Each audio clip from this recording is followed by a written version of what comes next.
Olá pessoal, eu sou Juliano Medeiros, historiador, cientista político e presidente nacional do PSOL. E hoje eu vou falar aqui no programa Resenha da Fundação Lauro Campos e Marielle Franco sobre meu último livro, A Nova Esquerda na América Latina, Partidos e Movimentos em Luta contra o Neoliberalismo, editado em 2022 pela Autonomia Literária. Esse trabalho ele é resultado da minha tese de doutorado, que foi concluída no ano de 2020, lá na Universidade de Brasília, sob orientação da professora Marisa von Bülow, que é uma pesquisadora importante dos movimentos sociais, e surgiu da ideia, inquietante para muitos militantes do PSOL, muitos dirigentes do PSOL, de compreender quais são as mudanças que estão em curso na esquerda mundial e latino-americana. Já faz pelo menos uma década que a gente tem acompanhado aí um processo de surgimento de novos atores políticos, principalmente a partir da crise do neoliberalismo, do capitalismo de 2008. A crise de 2008 trouxe uma série de ajustes na economia mundial, colocou em xeque as instituições democráticas e abriu crises sociais em muitos países. A gente teve, a partir de 2011, a chamada Primavera Árabe, no norte da África. Nós tivemos também processos de movimentos sociais surgindo na Espanha, na França, no Reino Unido. Esses processos de questionamento cruzaram o Atlântico, chegaram aos Estados Unidos com o movimento Occupy Wall Street e chegaram também na América do Sul, na América Latina como um todo, começando com o México, com o Chile, chegando na Colômbia e também no Brasil, com as manifestações de junho de 2013, até hoje muito controvertidas na esquerda brasileira. Havia muitos trabalhos já, muitas pesquisas sobre os partidos e movimentos de esquerda que surgiram principalmente na Europa, depois da crise econômica que se iniciou em 2008. Essa crise teve uma série de consequências políticas, como vocês podem imaginar, e uma delas, claro, foi colocar em xeque o sistema político que não estava conseguindo dar as respostas que se imaginavam, as respostas que se esperavam no momento de crise. Como costuma acontecer, os estados nacionais, os governos, tanto aqueles governos dirigidos pela centro-direita mais tradicional, quanto os governos dirigidos pela centro-esquerda mais tradicional, promoveram políticas de ajuste fiscal exigidas pelo mercado, exigidas pelos bancos e, muitas vezes, retirando o direito dos trabalhadores, das trabalhadoras, dos mais pobres e dos mais vulneráveis. Isso gerou um movimento de questionamento ao sistema político. E esse movimento de questionamento, muitas vezes, não sempre, mas muitas vezes, deu origem a novos atores políticos, né?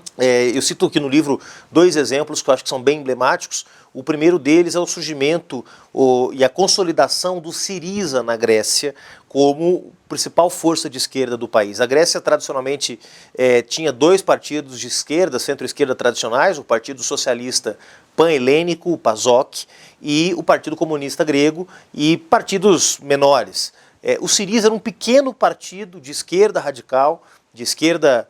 Quando eu falo radical, estou me referindo a uma esquerda muito crítica ao neoliberalismo e ao sistema capitalista como um todo. Era um partido pouco representativo. Quando explode a crise da dívida grega e o governo do PASOK, vejam bem, um governo de centro-esquerda, começa a implementar as políticas de ajuste fiscal e retira direitos dos trabalhadores e das trabalhadoras, ajuste fiscal esse que foi exigido pelas instituições europeias, já que a Grécia faz parte da zona do euro, ela compartilha a moeda comum europeia com outros países, então os organismos multilaterais europeus, a Comissão Europeia e o Banco Central Europeu, exigiram que a Grécia fizesse uma série de ajustes na sua economia para poder seguir participando desse clube privilegiado europeu, que é o clube da zona do euro, os países que têm o euro como sua moeda. E quem estava no governo nessa época era um partido de centro-esquerda, o PASOK. Isso gerou uma grande crise de legitimidade do PASOK, mobilizações muito importantes, manifestações de rua, e o resultado foi que nas eleições que foram convocadas logo após essa crise, o Syriza, que era um pequeno partido que fazia em média 2 a 3% nas eleições, chegou a 27%.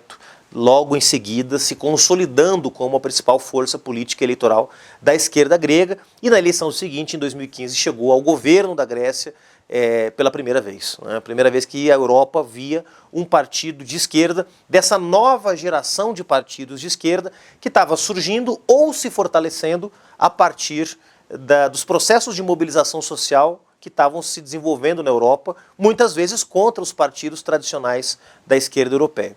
Outro exemplo que eu uso no livro, e que é muito ilustrativo desse processo de surgimento dos novos atores políticos e sociais, tem a ver com o Podemos, o partido que surgiu na Espanha em 2014.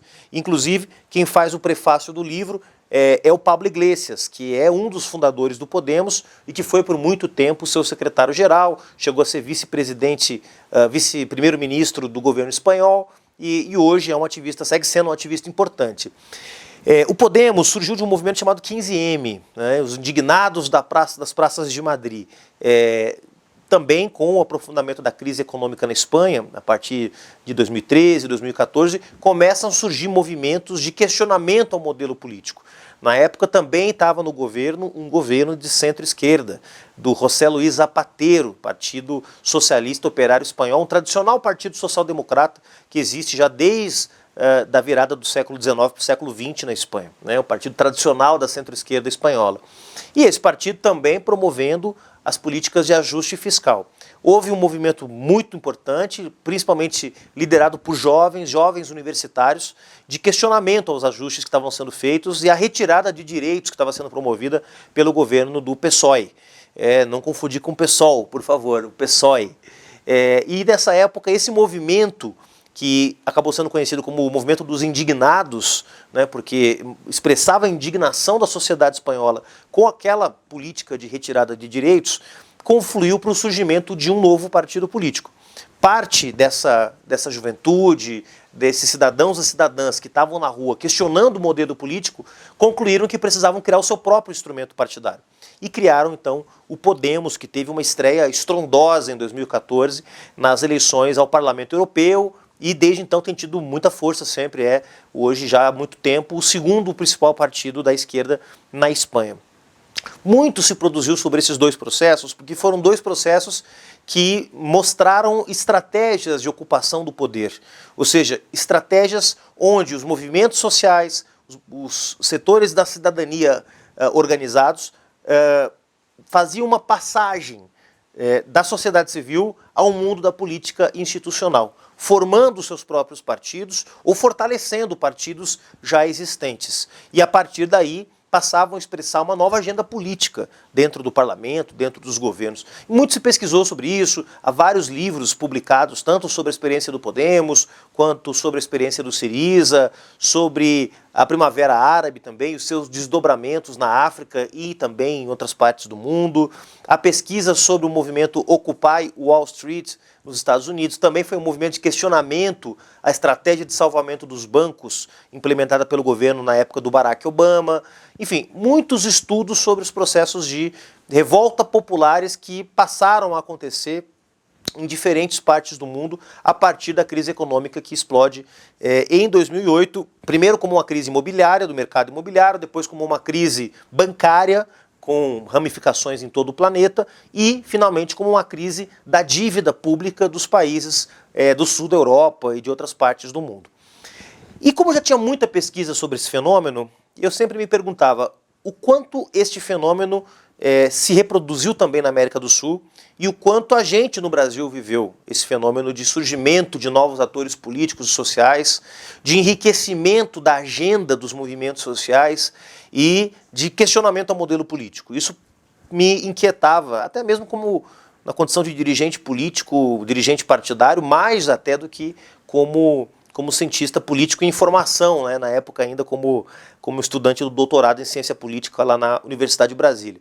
E aí, conversando com a minha orientadora, a gente chegou à conclusão de que a pergunta a ser respondida era: o que efetivamente de novo nós temos nesse novo ciclo de conflitos sociais que se abriu a partir da crise de 2008? Eu parto desse pressuposto: se abriu um novo ciclo de conflitos sociais no mundo a partir da crise econômica do capitalismo que explodiu em 2008. A partir dali, houve um processo generalizado de questionamento aos sistemas políticos, e isso foi teorizado por muita gente boa.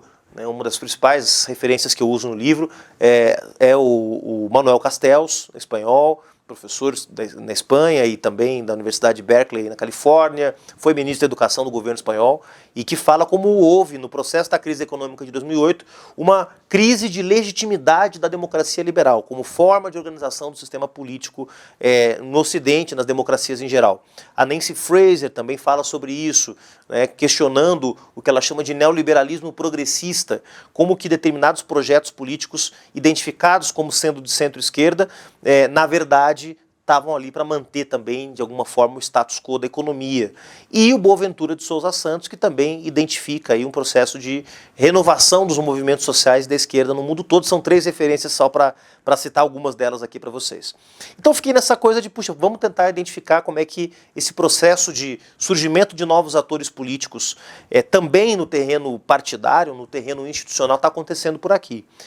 E precisava escolher alguns casos para poder estudar, né? Porque se a gente usasse só um exemplo, a gente provavelmente teria um resultado da pesquisa meio que já previamente definido pela escolha, né, do próprio autor.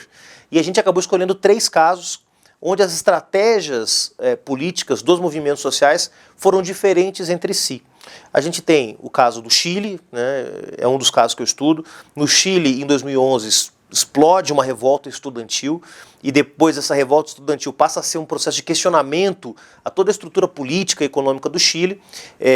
A partir desse processo de questionamento, há um movimento em defesa de uma reforma política, de uma reforma do sistema partidário chileno, e isso permite o fim de um certo bipartidarismo que existia no Chile e o surgimento de novos partidos políticos. Alguns desses partidos políticos vêm exatamente dos protestos estudantis de 2011. Então a gente falou, olha, vamos começar trabalhando aqui o Chile, porque no Chile nós temos uma estratégia, ou uma trajetória, melhor dizendo, em que o movimento social começa com a sua agenda, essa agenda mais particularista se transforma numa agenda de questionamento do modelo econômico e político, e numa terceira etapa o movimento social percebe que, como movimento, ele tem insuficiências e que ele precisa dar um passo além e disputar o poder político. E isso formando os seus próprios partidos políticos. Então a gente vai analisar o Chile como um caso que a gente estava interessado em ver que fenômenos estavam colocados ali nessa trajetória de movimento social até o surgimento de partidos. Surgiram vários partidos políticos novos no Chile nesse período. A gente queria analisar também o caso do Brasil, claro, porque no Brasil a gente tem um fenômeno também de fortalecimento de certos movimentos sociais e parte desses movimentos sociais optando também por fazer um movimento de composição política com partidos que já existiam. Aí, lembrando um pouco o caso grego também, movimentos sociais que passam a depositar num partido que já existia a sua esperança de renovação política na esquerda, a partir da aliança que se formou desde o finalzinho de 2017, começo de 2018, entre o MTST, o Movimento dos Trabalhadores Sem Teto, liderado pelo nosso companheiro Guilherme Boulos e outros companheiros e companheiras, que forma inicialmente uma aliança política com o PSOL, ou seja, um pacto onde o PSOL passa a ser o partido político onde as lideranças do MTST passam a disputar eleições, passa a ser o espaço de representação institucional do MTST, até um segundo momento onde efetivamente vários militantes do MTST entram no PSOL e se organizam partidariamente. E a gente queria pegar um caso também onde os movimentos sociais fizeram uma trajetória um pouco diferente, onde eles não criaram os seus próprios partidos, e isso tentar explicar por que em alguns lugares aconteceu um processo de institucionalização plena, como foi o caso do Chile, movimentos que formam seus próprios partidos, como houve um processo de institucionalização parcial dos movimentos aqui no Brasil, especialmente o MTST, mas também parte do movimento indígena que entrou no PSOL, parte do movimento LGBT que entrou no PSOL, parte do movimento feminista que entrou no PSOL nesse período, fortalecendo o próprio PSOL, mas também, ao mesmo tempo, mantendo certo grau de autonomia desses movimentos. E a gente queria achar um caso onde a estratégia tivesse sido uma estratégia diferente. E o caso que a gente encontrou foi o caso do México. Porque no México a gente tem um caso onde, em 2012, há uma grande revolta popular liderada pela juventude, pelos estudantes, contra as ameaças de fraude eleitoral nas eleições presidenciais do México em 2012, quando foi eleito o Henrique Peña Neto do PRI, Partido Revolucionário Institucional, e havia ali um grande temor de que a eleição pudesse ter sido fraudada, havia um questionamento. E isso gera, a partir desse aspecto pontual, em relação ao sistema político, um questionamento mais generalizado ao sistema político, ao sistema partidário como um todo. A diferença do Chile e do Brasil é que esse movimento muito potente que explode em 2012, ele acaba não se institucionalizando, ou seja, ele não dá origem a novos partidos, eles não entram em novos partidos, eles não entram nos partidos antigos, é um movimento que acaba se diluindo, né? E eu queria entender por que isso acontecia. Então a pergunta do nosso trabalho aqui passou a ser, primeiro, qual é a relação entre a crise do capitalismo, a crise do neoliberalismo e a crise dos sistemas políticos que existem nos países democráticos do Ocidente com o surgimento de novos movimentos de esquerda. A primeira pergunta é essa: qual é a relação entre o surgimento desses novos movimentos e a crise do sistema democrático liberal? A segunda pergunta é o que leva determinados movimentos sociais a optarem por se tornarem partidos políticos ou participarem de partidos políticos já existentes, ou seja, o que leva os movimentos sociais a se institucionalizarem, né, para viabilizar sua agenda política. E a terceira pergunta é: que condições externas facilitam ou dificultam o surgimento de novos partidos e a institucionalização dessa nova esquerda social que estava surgindo na América Latina? Então, esse é o panorama geral do trabalho que a gente apresenta nesse livro, e chegamos a algumas respostas. Claro que eu quero que todo mundo possa ler, possa conhecer o trabalho, mas a gente chegou primeiro a algumas respostas. A primeira delas, claro, é que há uma correlação direta entre a crise econômica, a crise do capitalismo e a crise dos sistemas políticos. Primeiro porque esses sistemas políticos, nos piores momentos, momentos mais críticos da crise econômica, quando as pessoas começaram a perder suas casas, perder seus empregos, ficaram sem perspectiva, o sistema político não conseguiu dar a devida resposta. Ou seja, ao invés de cuidar dos mais vulneráveis, cuidou do sistema bancário, cuidou das grandes empresas, e isso gerou uma crise, de uma ruptura, como diz o Manuel Castells, de legitimidade das pessoas em relação ao sistema político. O segundo aspecto é que em muitos países onde esses sistemas políticos estavam em crise, quem estava governando eram partidos tradicionais de esquerda. Então muita gente que queria mudança, que estava contra o neoliberalismo, que era anticapitalista, não identificava nos velhos partidos da centro-esquerda um abrigo para suas ideias e para suas posições políticas. Então, isso também, de alguma forma, criou as condições para o surgimento dessa nova esquerda, de uma esquerda mais crítica, de uma esquerda mais independente, de uma esquerda que reconhece a mudança da agenda política das esquerdas, ou seja, que a luta histórica da esquerda por trabalho, por educação, por saúde, por soberania popular, que essa agenda histórica, que está no DNA dos partidos de esquerda, já não era suficiente. E que era importante enriquecer essa plataforma com outros elementos, como a defesa dos direitos humanos, a defesa de um processo de urbanização mais justo e não determinado pelas necessidades do capital, os direitos das mulheres, da juventude, dos povos indígenas, dos LGBTs, o reconhecimento que a questão ambiental é central hoje como agenda anticapitalista.